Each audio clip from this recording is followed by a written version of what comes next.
Hi, friends. Thank you for joining me today. I wanted to share something a little different with you.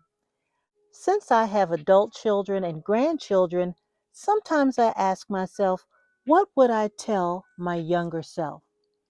And that's what I want to share with you today. What would I tell my younger self? I would tell my younger self to believe that God is good and that He wants good for you, that God is for you and not against you. Walking this truth out has really changed my perspective on how I live and how I approach challenges. Most importantly, it's changed how I see God. I would also tell my younger self to consider this promise in Jeremiah 29, verses 11 through 14.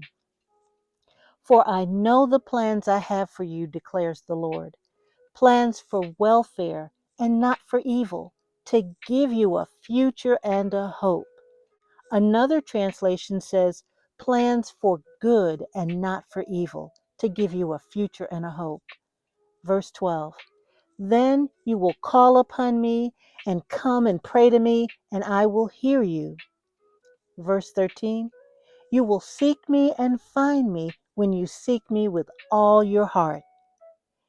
And verse 14, I will be found by you, declares the Lord. What wonderful promises that God gives us, that He will be found by us when we seek Him with all our heart. God's plans for my life are for my good, not to bring evil into my life. He has a future for me, and therefore, no matter what I face, I place my hope in Him, knowing that He will bring good out of it. And good can mean a number of things. Good can mean personal and spiritual growth, an increase in strength, drawing closer to God, drawing closer to others, learning to love like Jesus, so many things. I would also tell my younger self to consider Romans 8:28. And it says, "And we know that for those who love God, all things work together for good, for those who are called according to His purpose." All things, not some things. He says all things work together for good for those who are called according to His purpose. So that we can trust God that whatever comes into our life, that God works all things for our good. And I would also tell my younger self to consider Hebrews chapter 11, verse 6. And it says, without faith, it is impossible to please Him, for whoever would draw near to God must believe that He exists and that He rewards those who seek Him.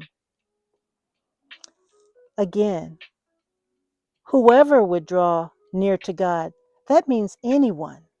Anyone. The door is wide open. There's an invitation to anyone who would draw near to God must believe that He exists and that He rewards those who seek Him.